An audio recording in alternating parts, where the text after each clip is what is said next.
An empty room can feel like punishment on Monday and like refuge on Tuesday.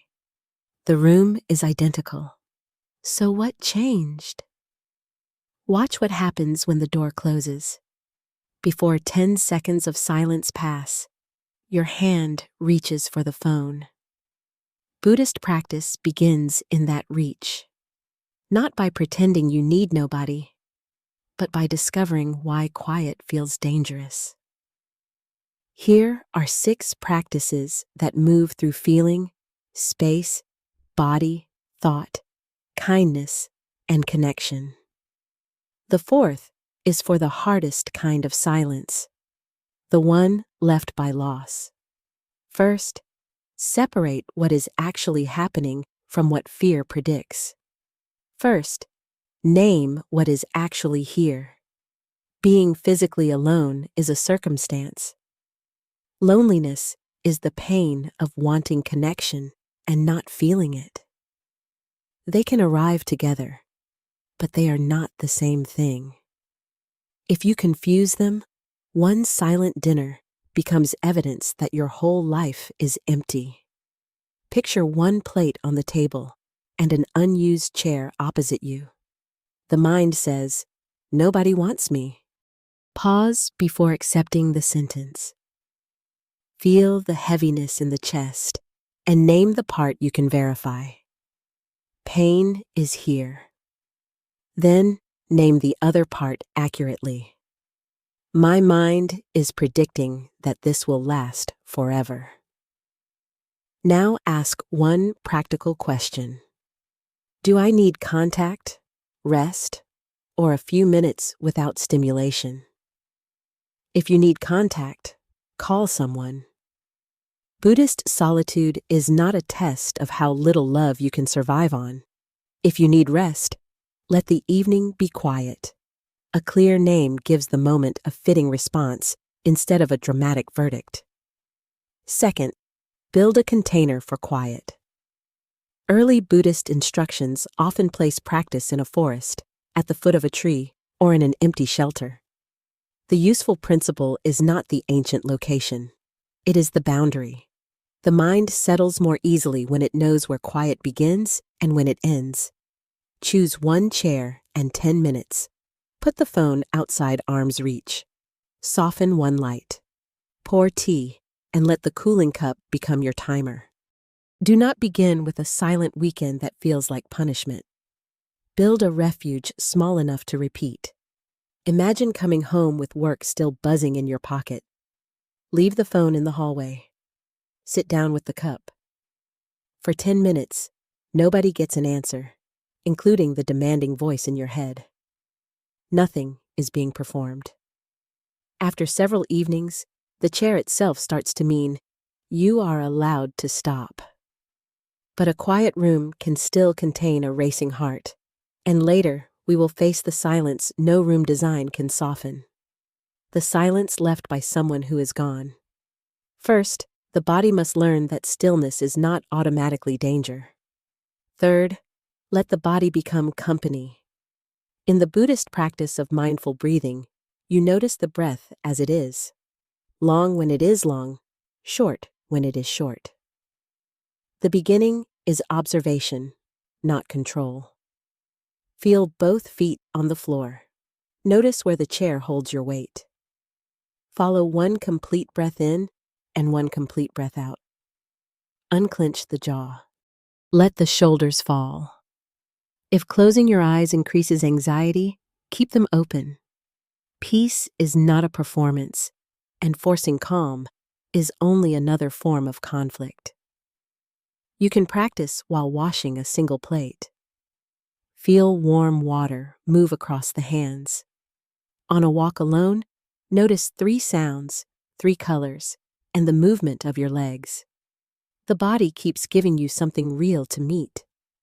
When you inhabit it, your own presence stops feeling like an absence. Then comes the harder evening. Imagine the first night after someone you love is gone, through death, separation, or betrayal. Without thinking, you take out 2 cups. Then you remember. The room seems to change shape around the cup you put back. No breathing exercise should make that loss trivial, and Buddhism does not require you to call grief peaceful. But it can help grief remain grief instead of becoming a prophecy that nobody will ever stay.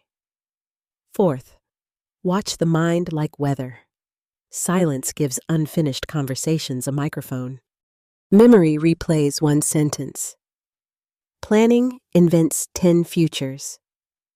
Shame presents an old mistake as your permanent identity. A simple way to apply mindfulness is to use light labels: remembering, planning, judging, wanting. Do not shout the label at the thought. Place it gently, then return to one breath or one physical sensation. You are not trying to empty the mind. You are learning that a thought can be heard without becoming an order.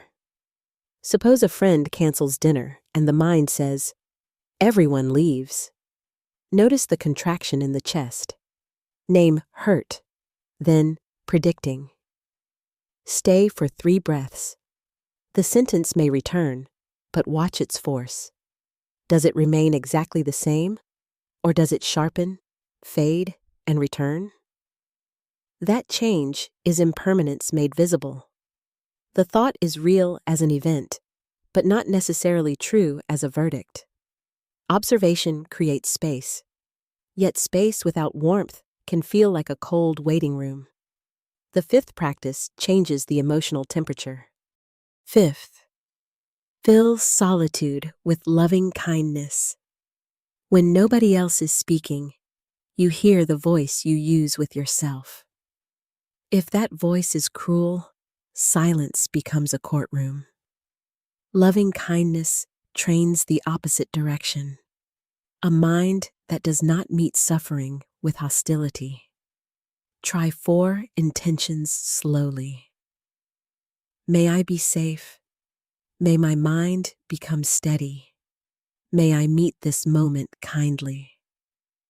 May everyone who feels alone find support. Do not demand a warm feeling on command.